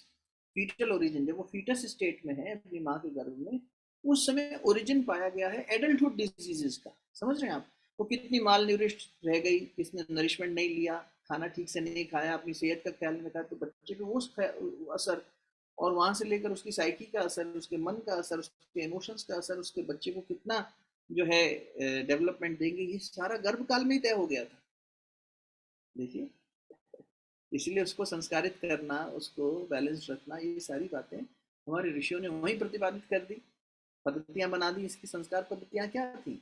Regular intervals पे चेक करना ये कितना विष आ गया है, विषैला तत्व आ गया, उसकी शुद्धि करनी है ना। तो संस्कार से क्या शुद्धिकरण प्रक्रिया है, संस्कारित कर दो, उसका परिमार्जन कर दो, ठीक है। समय समय पर गाड़ी की सर्विसिंग जरूरी है, वो एक सर्विसिंग प्रक्रिया बनाई उन्होंने। सोल जब आएगी तब यहाँ से यहाँ तक, यहाँ तक, यहाँ तक क्या क्या होगा, तो उसको आज विज्ञान समझ पा रहा है। इसलिए बहुत आवश्यक है कि हम अपने जीवन में वही खुश रहना सीखें, और इसको रसायन शास्त्र की दृष्टि से, बायोलॉजी की दृष्टि से भी देखें तो बहुत वैलिडेट होता सा नजर आता है। इसलिए बस एक सरल सी विषय को लेकर आपके बीच में आए थे। प्रयास यही है कि ये हार्मोन्स, ये न्यूरोट्रांसमीटर्स जो हैं, क्योंकि आज का यंग जो जनरेशन है वो ये भाषा भी समझना पसंद करता है कि केमिकली बताओ, अध्यात्म अध्यात्म अध्यात्म, ये भावनात्मक दृष्टि से श्रद्धा और ये सब की बात तो है अपनी जगह, पर क्या इसका कोई बायोलॉजिकल एविडेंस भी है? ये तो कितना बड़ा प्रमाण उपलब्ध है, और डिस्कवरीज होती चली जा रही है, बताते चले जा रहे हैं। So this is now a very well established and accepted fact, no contradictions, that these happy hormones or neurotransmitters, when they are in the body in a substantial and sufficient manner, in a balanced manner, they trigger a good lifestyle, a balanced healthy lifestyle, life rather, और इनकी कमी से depression anxiety तो है ही, addiction की समस्याएं और ये सब समस्याएं भी इनकी कमी से आ जाती हैं। और ये सब जो अब हम देखते हैं कि जो जल्दी प्री मेच्योर डिलीवरी हो गई, या स्टिल बॉर्न हो गए, या बच्चा हुआ तो डेफिशिएट हो गया उसके अंदर किसी चीज़ का, तो ये वहाँ से सब इम्पैक्ट हो रहा है। इसलिए हर व्यक्ति को प्रसन्न रहना सिर्फ एक चॉइस नहीं है, ये आवश्यकता है। Happiness is no more a choice, मुझे लगता है it's a necessity. We have to be happy. तो इतनी ये हैप्पी हार्मोन्स की डोज हम सब लेते रहें, जहाँ से भी मिलती है तो उसमें खुश रहें, ये बहुत आवश्यक है। नहीं तो हमारे जीवन का ग्राफ बहुत डाउन चला जाता है, और हम समझ नहीं पाते हैं कि अकारण ही ऐसे कैसे हो गया। अकारण नहीं हुआ, हमने खुश रहना भूल गए हम, बस इस वजह से हो गया। प्रसन्न रहें, आनंदित रहें, जीवन जिस उद्देश्य के लिए मिला है उसको ढूंढें, उसे पूरा करें। बिना उद्देश्य की उदासी आ जाएगी। जीवन में सब कुछ हो और उद्देश्य ना हो, सजा सजाया दे दे मान लीजिए कोई, या हमने अपने पुरुषार्थ से भी ले लिया, ऐसे लोग आपने देखे होंगे। अब उद्देश्य क्या है करने का? कुछ है ही नहीं। उद्देश्य नहीं है तो गड़बड़ हो जाएगी, फिर उदास। पोस्ट रिटायरमेंट देख लीजिए, ऐसे कई लोग दिखते हैं। या अब रिटायरमेंट की बात तो पुराने समय की हो गई, आज तो नए नए बच्चे दिखते हैं ऐसे यंग एज में, 20-25 साल में, क्योंकि पैसा भी कमा लिया, नाम शोहरत भी कमा लिया, अब सोच रहे अब क्या करें, अब कुछ करने को ही नहीं बचा। तो वो जो एक करने का भाव है कि मेरा कोई उद्देश्य तो हो जीवन, वो जब नहीं होता तो व्यक्ति रूखापन आ जाता है उसके जीवन में, है ना।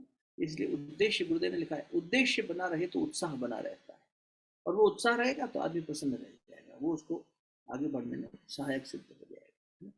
कोई प्रश्न, जिज्ञासा, प्रस्ताव कुछ भी हो तो जरूर आप लोग का स्वागत। आदरणीय अरविंद मामा जी भी आ गए हैं, मतलब थे तो यही लेकिन दर्शन भी हो गए। धन्यवाद आदरणीय अंकुर जी। आज मैं इतनी देर से यही सोच रहा था कि मैं ख्याल से आपको इतना अच्छा प्रोफाइल मिल रहा था कि आप बाहर भी जा सकते थे दोनों लोग, परंतु भारतवर्ष में रह के आप इतना लोगों के लिए सोच रहे हैं, आप पूरे यहीं से बैठ के पूरे विश्व को कंट्रोल कर रहे हैं। तो ये कोई, बाद में मैं छोटी सी एक कहानी सुनाऊंगा जो मेरे पास, अगर आपने परमिट किया, मुझे अच्छी लगी मतलब। और पहले सभी लोगों के विचार सुन लेते हैं क्योंकि बड़ा अच्छा मतलब आता है मतलब। और मैं तो ये सोच रहा था कि ये चारों चीज जो आपने डोज निकाली, ये वास्तव में चारों वर्ड अपने आप के अंदर कितने इंपॉर्टेंट है। मतलब ईश्वर की, और अभी जो आप बता रहे थे कि ब्रेन के अंदर कोई दवाई नहीं जाती, मतलब यानी कि वो ऐसे बना नहीं है क्या? मतलब एक एक चीज को सोच के लगता है कि हम लोग मतलब इतनी बढ़िया चीज हमें मिली हुई है और हम उसकी कीमत नहीं समझ रहे हैं कहीं पर भी।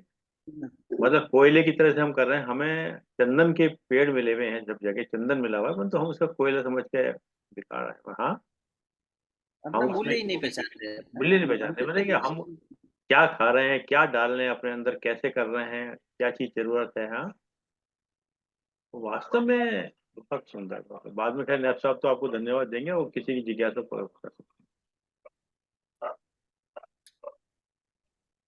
यार ऋषि साहब भी पहले बोलेंगे। साहब ऋषि साहब तो आपसे इतने आजकल तोड़ो कारो तोड़ो में इतने इतना सुंदर लगता है, ये तो दोनों वक्त में आपसे बात ध्यान में भी और तोड़ो कारो तोड़ दोनों में आ रहे हैं अपना आनंद है। बहुत सुंदर। वो अब ये जैसे अभी पीछे श्वास ठीक नहीं था तो आप लोगों ने मंत्र फूंक दिया तो मैं ठीक हो गया। ऐसे ही आप लोग जब ध्यान में या स्वाध्याय में आ जाते हैं तो वहां बैठे बैठे आपकी ऊर्जा से मुझे विचार आने लग जाते हैं और स्वाध्याय में रस आ जाता है, वरना अपन तो नीरस आदमी है एकदम, पढ़ना भी ठीक से नहीं आता है। हाँ नहीं, हमारे हमारे आध्यात्मिक लेवल का असर नहीं होता तो मतलब कि हम किसी लेवल पे नहीं, असर होना जरूरी है। अगर आप बिल्कुल। पे असर नहीं होता तो ये एक इंडिकेशन है हमें सब ठीक है, हमारी तरफ से भी सब ठीक है। पर मुमकिन हो तो तुम मुझको बुलाकर देखो है, आशिया अपनी चाहत का जलाकर देखो, वाह। शाह लगने लगेगी ये दुनिया यकदम, मेरी यादों का चिराग बुझाकर देखो। ओहो। ऋषि साहब आपने जब चिराग का नाम लिया तो एक शायर का शेर याद आ गया। ये हाँ, कहकर फेंक दिया अहले कारवां ने चिराग, हाँ, ये कहकर फेंक दिया अहले कारवां ने चिराग, हमें वक्त से पहले पहुंचना है मंजिल पर। जो अक्सर वाह। अंकुर जी कहते हैं ना कि समय कम है, वाह, हृदय को काम बहुत करना है। हाँ, मतलब फिर उसकी बिल्कुल। आवश्यकता भी नहीं चिराग की भी। हाँ, मंजिल पे पहुंचना। हाँ, चलिए बेन चौधरी साहब कुछ मेरे ख्याल मुस्कुरा रहे हैं, कुछ कहने वाले हैं। बस आज एक डोज दे दिया, डोज हमने खा लिया बस। नहीं, अब जूम पे जाने के बाद ये डोज कितने लोगों को लाभान्वित करेगी ये देखिए ना, ए, मतलब। ए, एक अंकुर जी, मैं एक बोलना चाह रहा था। जी। जब आध्यात्मिक आध्यात्मिक आनंद आने लगता है तो ये सब अपने आप आते हैं। हाँ इसमें जी। फिर खान पान का कोई कोई संबंध नहीं है फिर। हम्म। आदमी खाता भी तब है, वो सब सात्विक खाता है तो खाता भी वही है। दोनों हाँ एक कोरिलेटेड है दोनों आपस में। जी। पर इसी सब तो ये सब, हर एक की पढ़ाई अलग अलग है ना। कुछ बच्चे एबीसीडी पढ़ रहे हैं, कुछ पीएचडी कर रहे हैं, नहीं, तो मैं आध्यात्मिक का बात कर रहा हूँ। जब उस अवस्था में पहुंचता है, उस आनंद में जाता है, तो ये सब अपने आप ही आते हैं ये। क्योंकि ये सब कोरिलेटेड है फिर आपस में, फिर कोई ये नहीं स्पेशल कोई किसी चीज को लेना पड़ता है। या कोई ये सिक्रीशन ज्यादा हो, या ये ऑक्सीटोसिन ज्यादा हो, या जरूरत हो, या ये खाओ। जो भी खाता है, जैसे आपने बता दिया भाई, जौ और लस्सी पे ही गुरुदेव रहे थे इतने साल, बिल्कुल। तो फिर ये सब चीजें फिर इसकी महत्ता कम हो जाती है। वो एक हाँ जी। जी। जी। चलिए अंकुर जी वो स्टोरी सुनाई जाए। बिल्कुल बिल्कुल मामा जी। पर उसको स्टोरी जनाने से पहले एक डिस्क्लेमर लगा रहा हूं मैं कि कोई व्यक्ति उसको ऐसे मत लगाइए कि ऐसे होना चाहिए वैसे होना चाहिए, सिर्फ चिंतन करिएगा उसको। क्यों? कई लोग के इसमें फिर अपने अपने व्यूज देने लगते हैं कि नहीं सब ये ऐसे नहीं वैसे है, वैसे नहीं ऐसे है। सिर्फ चिंतन का विषय है और मुझे थोड़ी अच्छी लगी, मतलब। और थोड़ा सा मैं सोच के आपके ऊपर देख रहा था कि आपको जहाँ इतना अच्छा प्रोफाइल सब कुछ था और आपने दोनों पति पत्नी ने आके एक दूसरी चीज की तरफ गए। आप विदेश में भी जा सकते थे अपना, वहां पर भी अच्छा प्रोफाइल कर सकते थे, बहुत कुछ कर सकते थे। आप कह सकते हैं गुरुदेव की प्रेरणा, परंतु मुझे अच्छी लगी कहानी तो मैं उसको सुनाता हूँ। थोड़ा सी लंबी कहानी है पर ध्यान से सुनिएगा और एक एक सबको देखिएगा कैसे कहानी बनाने वाले ने प्रेरक पर्सन है या moral story of the theme है, मतलब। आज का चिंतन विषय अत्यंत चिंतनीय है, अवश्य मनन करने योग्य है। केवल पैसे की चाहत रखने वाले माता पिता के नाम बेटे की मार्मिक पत्री, पुत्र की चिट्ठी। हर एक माता पिता ऐसे नहीं होते, हो सकता है कि उन्होंने क्या लिखा वो ठीक है। बचिए कि आपकी ये स्थिति ना होने पाए, मतलब हमें बचना चाहिए, हमारी स्थिति ना हो पाए। पुत्र अमेरिका में जॉब करता है, उसके माँ बाप छोटे शहर में रहते हैं, अकेले बुजुर्ग हैं, बीमार हैं, लाचार हैं। ये बाकी लोग अनम्यूट कर लीजिएगा अपने।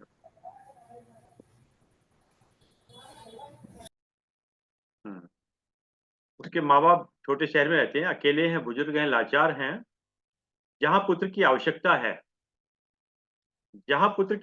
है, वहां पैसा भी काम नहीं आता। पुत्र वापस आने के बजाय पिताजी को एक पत्र लिखता है। पुत्र का पत्र पिता के नाम। पूज्य पिताजी, साधन चरण स्पर्श। आपके आशीर्वाद से, आपकी भावनाओं और इच्छाओं के अनुरूप मैं अमेरिका में व्यस्त हूँ। यहाँ पैसा है, बंगला है, साधन है, सुविधा है, सब है। नहीं है तो केवल समय। नहीं है तो केवल समय। आपसे मिलने का बहुत मन करता है। चाहता हूं कि आपके पास बैठकर बातें करता रहूं। आपके दुख दर्द को बांटना चाहता हूं, परंतु क्षेत्र की दूरी, बच्चों के अध्ययन की मजबूरी, कार्यालय का काम करना भी जरूरी। क्या करूं, कैसे बताऊं? मैं चाहकर भी स्वर्ग जैसी जन्मभूमि और देवतुल्य माँ बाप के पास नहीं आ सकता। ये उसकी तड़प है बच्चे की। पिताजी, मेरे पास अनेक संदेश आते हैं कि माता पिता जीवन भर अनेक कष्ट सहकर भी बच्चों को उच्च शिक्षा दिलवाते हैं और बच्चे माँ बाप को छोड़ विदेश चले जाते हैं। पुत्र संवेदनहीन होकर माता पिता के किसी काम नहीं आते हैं। पर पिताजी, मैं बचपन में कहाँ जानता था कि इंजीनियरिंग क्या होती है? मुझे क्या पता कि पैसे की कीमत क्या होती है? मुझे कहाँ पता था कि अमेरिका कहाँ है? योग्यता, नाम, पैसा, सुविधा और अमेरिका तो बस आपकी गोद में बैठकर ही समझा था ना। आपने ही मंदिर ना भेजकर कॉन्वेंट स्कूल भेजा, खेल के मैदान में नहीं, कोचिंग में भेजा। कभी आस पड़ोस के बच्चों से दोस्ती नहीं करने दी। आपने अपने मन में दबी इच्छाओं को पूरा करने के लिए दिन रात समझाया कि इंजीनियरिंग, पैसा, पद, रिश्तेदारों में नाम की वैल्यू क्या होती है। माँ ने भी दूध पिलाते हुए रोज डराया कि मेरा राजा बेटा बड़ा आदमी बनेगा, खूब पैसा कमाएगा, गाड़ी बंगला होगा, हवा में उड़ेगा। कहा था ना। मेरी लौकिक उन्नति के लिए जाने कितने मंदिरों में घी के दीपक जलाए थे आपने। मेरी मेरे पूज्य पिताजी, मैं बस आपसे इतना पूछना चाहता हूँ कि संवेदना शून्य मेरा जीवन आपका ही बनाया हुआ है। मैं आपकी सेवा नहीं कर पा रहा हूँ, होते हुए भी आपके पोते पोती से खेलने का सुख नहीं दे पा रहा। मैं चाहकर भी पुत्र धर्म नहीं निभा पा रहा हूँ। मैं हजारों किलोमीटर दूर बंगले, गाड़ी और जीवन की हर सुख सुविधा को भोग रहा हूँ। आप उसी पुराने मकान में वही पुराना अभावग्रस्त जीवन जी रहे हैं। क्या इन परिस्थितियों का सारा दोष सिर्फ मेरा है? आपका पुत्र। अब ये फैसला हर माँ बाप को करना है कि अपना पेट काट कर, तकलीफ सहकर, अपने सब शौक समाप्त करके बच्चों के सुंदर भविष्य के सपने क्या इन्हीं दिनों के लिए देखे और देखते रहे हैं। शिक्षा अत्यंत महत्वपूर्ण है, पर साथ में नैतिक मूल्यों की शिक्षा, राष्ट्र प्रेम और संस्कार भी उतना ही जरूरी है। क्या वास्तव में हम कोई गलती तो नहीं कर रहे? विषय अत्यंत चिंतनीय है, अवश्य मनन कीजिएगा। धन्यवाद, आप लोगों ने सुना। तो ये चिंतन एक विषय है, थॉट है। हर एक के अपने अपने कमेंट्स हो सकते हैं, मैं इसमें कमेंट्स में नहीं जाना चाहता, क्योंकि हर व्यक्ति अपने अपने हिसाब से कमेंट्स करेगा। पर हाँ, कोई थॉट है, विषय है मतलब। क्योंकि अभी जो आपने ओल्ड एज की बात करी, जहाँ पर आपने एक नई थ्योरी दिया, हमें तो पहली बार मिला कि वो स्पर्श करने वाली भी चीज़ होती है, मतलब उस चीज़ को वहाँ मांगते हैं, मतलब जो आपने कोरिया की वाली बात करी, मतलब आप देखिए ना, मतलब अब देखिए ना, जब बच्चा चाहे कुछ भी हो, माँ बाप कैसे भी हो, जब माँ बाप कह देते हैं बेटा मैं हूं ना, तो कितना बड़ा ताकत होती है। हाँ, मैं हूं ना। चलिए आदरणीय नायब साहब। मैं हूं ना। ये बहुत शांति दे रहा है, और आपने बड़ी अच्छी बात बताई स्टोरी पे। तो वो तो उस बेटे ने लिखी जो अपने माँ बाप का था, बेटा था। उन माँ बाप की सोचिए जिनके बेटे नहीं होते, बेटियां ही होती हैं, वो भी मान के चलते हैं सर। कोई कमेंट नहीं कर रहा, बस ये भी कह रहा हूँ कि वो भी माँ बाप होते हैं जिनके बेटे नहीं होते, या बेटे बेटियां कुछ भी नहीं होते, वो भी जीते हैं सर। सबको अपनी परिस्थितियों के हिसाब से एडजस्टमेंट करना ही पड़ता है, और सब चाहते हैं कि उनके बच्चे तरक्की करें। आज अंकुर मेहता साहब को एक बार फिर हम लोग ने अपने प्लेटफॉर्म पे सुना। आज व्यावहारिक बायोलॉजी से कहा जाए, बायोलॉजी तो एक बहुत गहन सब्जेक्ट है, और वो भी नर्वस सिस्टम से रिलेटेड, वो भी डक्टलेस ग्लैंड्स, जिसको हार्मोन्स कहा जाता है। हार्मोन्स ऐसे उन्होंने सीधी सी बात बता दी, और हमने भी हाई स्कूल इंटर में पढ़ा था कि ऐसे हार्मोन्स जो होते हैं वो सीधे ब्लड में जाके मिलते हैं। तो इनमें डक्ट्स नहीं होती हैं। डक्ट्स मीन्स कोई नालियां नहीं होती हैं, कोई ट्यूब्स नहीं होती, जैसे रक्त की वाहिनी होती है, वो रक्त उन वाहिनियों में प्रवेश करता है। इसमें किसी तरह से कोई, तो सीधे ब्लड में जाता है, और उसी तरीके से वो पूरे शरीर में टहलता हुआ, और वही ब्लड जो है वो ब्रेन में जाता है, और वो ब्रेन में जाके सब जगह सर्कुलेट करता है। और वाकई में ब्रेन में कहा कि कोई दवाई नहीं डाल सकते, अगर कहीं एक भी वेन पंक्चर हो जाती है तो वहीं फिर ब्लड बाहर आता है, और ब्लड क्लॉटिंग, और उसके बाद फिर ब्रेन जो है इतना सेंसिटिव होता है कि वो चीज डैमेज हो जाती है, हेमरेज शुरू हो जाता है। आज बहुत अच्छे उन्होंने बताया, जो चार जो ऐसे हार्मोन्स के बारे में बताया कि जो बहुत जरूरी है हमारे लिए, हमारे व्यवहार को, हमारे शरीर को, हमारे विचारों को, हमारे संस्कारों को बनाने के लिए। और उन चारों हार्मोन से किस तरीके से हम लोग अपने जीवन को सुसंगठित कर सकते हैं, सुव्यवस्थित कर सकते हैं, और उसके लिए धूप में बैठना बहुत जरूरी है। और धूप भी वाली नहीं, दोपहर में जाके बैठ जाए, सुबह उठे, सूर्य जिस वक्त सूर्य उदय होता है, सूर्योदय के समय उठे, और 1 घंटा भी अगर हम वो उस धूप को ले लें सूर्योदय से लेकर निकलने तक, ये सारे हार्मोन्स अपने आप बनने लगेंगे। तो ये बहुत व्यावहारिक चीजें उन्होंने आज बताई, मतलब। और ये डोपामाइन के बारे में हम लोग बहुत सोचते हैं कि चॉकलेट खाओ तो उससे डोपामाइन होता है। ऑक्सीटोन की बात बताई, ऑक्सीटोसिन तो सर आजकल तो बड़ा गलत उपयोग होने लगा है, कि आपको तो पता ही होगा, सब्जियों में भी ऑक्सीटोसिन डाल देते हैं। जानवरों से ज्यादा दूध निकालने के लिए भैंस वगैरह से करते हैं, और वो बहुत शरीर के लिए, मतलब एक्सेस इसकी जो है, शरीर को जैसे स्थूल बनने लगा हम लोग का, तो स्थूल होने लगा, मोटापा बढ़ने लगा, ये सब चीजें जो है परेशान करने लगी। तो ये सब ऑक्सीटोसिन की वजह से होने लगा। तो किसी भी चीज की एक्सेस खराब होती है, एक्सेसिव में नहीं, लेकिन जितनी हमारा ब्रेन उतना ही प्रोड्यूस करता है, हमारा शरीर उतना ही प्रोड्यूस करता है जितनी हमें जरूरत होती है। तो सारी फैक्ट्री अंदर लगे, सेंसर्स लगे हुए हैं, और अगर हम लोग चलते फिरते रहे, एक्सरसाइज करते रहे, खाते पीते रहे, ठीक ठाक, अच्छा खाएं, अच्छा पहने, अच्छा सोचें, अच्छा विचारें, सारी चीजें एक बैलेंस्ड वे में, जिसको कहते हैं ना, how to live a balance life, how to create a balanced hormonal कहना चाहिए solution within the body, वो इसी तरह हो सकता है। तो आज एक बड़ा अच्छा सा उन्होंने टॉपिक लिया, अपने उससे थोड़ा सा हटके। और ये ऐसा नहीं कि उन जो डिप्रेशन के ऊपर बोलते हैं उसके हटके है, ये डिप्रेशन से ही रिलेटेड था। इन सब चीजों को अगर हम लोग इन अपने आप को मेंटेन करेंगे, अपने शरीर को, अपने ब्रेन को, अपने सोच को, विचार को, तो ऐसे हार्मोन्स का सिक्रेशंस होगा जिससे कि हम कभी डिप्रेशन में नहीं जा पाएंगे, हम कभी अवसाद में नहीं जा पाएंगे, हम कभी दुख में नहीं जा पाएंगे, और हम हमेशा एक बैलेंस लाइफ जीते रहेंगे, एक सदी हुई लाइफ जीते रहेंगे, सुव्यवस्थित लाइफ जीते रहेंगे।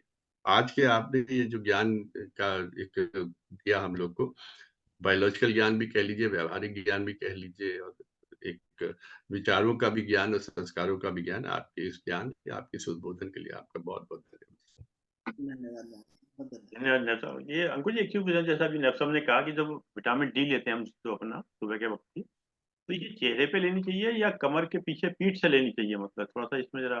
सर कहीं भी, हाँ, नहीं नहीं, ये थोड़ा सा कहीं भी, कहीं भी सर, नहीं, कुछ लोग होना कहते हैं कि चाहिए। मतलब पीठ पे जैसे सूरज की किरणें पड़े बैक से, तो उससे हाँ, मतलब जब तेज सूरज हो तो कहा यही जाता है कि अग्नि को सामने से तापा जाता है और सूर्य को पीछे से तापा जाता है। मतलब रीढ़ की हड्डी में, क्योंकि हमारे चक्र संस्थान जो हैं, शक्ति केंद्र, तो वहाँ रिसेप्टिविटी ज्यादा हो जाती है। वैसे तो पूरा शरीर के कण कण हमारे पोर्स जो हैं, तो सुबह के समय तो सूर्य की तरफ मुख करके ही बैठा जाए, और जब हम दिन में यदि कभी हैं या ढलते हुए सूर्य की तरफ है तो पीठ करके भी कर सकते हैं, पीठ पर स्पेशली जब हम तेज गर्माहट वाले प्रदेश में हैं या ऐसे समय पर हैं जब सूर्य भगवान की ऊर्जा तेज है तो पीठ से ले लिया जाए, उसमें अवधि कम कर दी जाए क्योंकि थोड़ा अल्ट्रावायलेट ज़्यादा होने लग जाती है। तो एक इसलिए कहा गया कि बहुत डिलेड वाला सन नहीं देखना चाहिए। सुबह ब्रह्म मुहूर्त का एक परिभाषा ये भी है समय काल की अवधि से कि सूर्योदय से 2 घंटे पहले और सूर्योदय के 2 घंटे बाद, ये 4 घंटे का समय बहुत अच्छा है। इसमें जितना समय हम सूर्य भगवान की शरण में रहें उतना ज्यादा अच्छा। इसमें आपने जैसे ब्रह्म मुहूर्त का जिक्र किया तो ये भी साइंटिफिक बताया गया है कि जो लोग ब्रह्म मुहूर्त में उठते हैं और जो नहीं उठते हैं, जो उठते हैं उनको कभी कॉन्स्टिपेशन नहीं होता और जो बाद में उठते हैं उनको कॉन्स्टिपेशन होता है। मतलब ये भी कुछ बताया गया कुछ। हो सकता है कि लाइफ स्टाइल एक अलग हो, बात अलग है, इसमें कुछ ऐसा वाली बात नहीं। चलिए धन्यवाद। जब बात निकलेगी तो बहुत दूर तक जाएगी। चलिए धन्यवाद धन्यवाद आदरणीय के धन्यवाद। ये कौन सा हार्मोन निकल रहा था?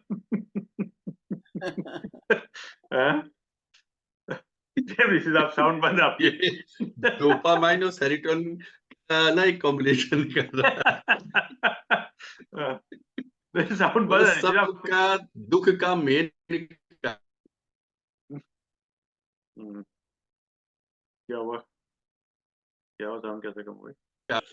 वही आने का कॉन्स्टिपेशन ठीक होगा कि नहीं होगा, तो कुछ नहीं, चल रही है ये 40 हार्मोन्स का सब बढ़िया रहेगा। चलिए धन्यवाद आदरणीय अंकित साहब, धन्यवाद आदरणीय अंकुर मेहता जी, आपने समय निकाल के समय दिया और जूम के लोगों का विशेष रूप से धन्यवाद कि आपने समय निकाल के समय दिया। और जैसा कि एक विचार के साथ और 3 बारों के साथ अपनी बात को समाप्त करते हैं। आज का विचार बहुत छोटा सा है, बड़ा महत्वपूर्ण है। किसी को भी यदि खुश करने का अवसर मिले, किसी को भी अगर खुश करने का अवसर मिले तो छोड़ना मत, क्योंकि वे फरिश्ते होते हैं जो किसी के चेहरे पर मुस्कुराहट दे पाते हैं।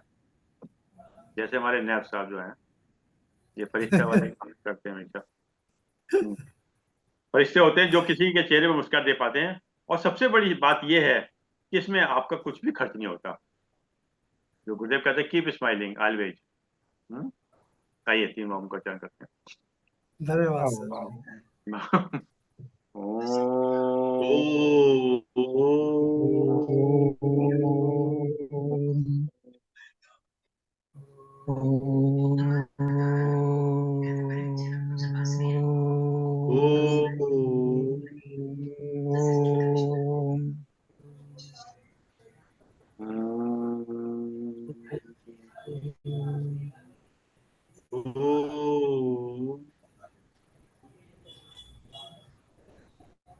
शांति शांति शांति शांति। सबको प्रणाम, सबका बहुत बहुत धन्यवाद। सभी प्रणाम, सभी प्रणाम।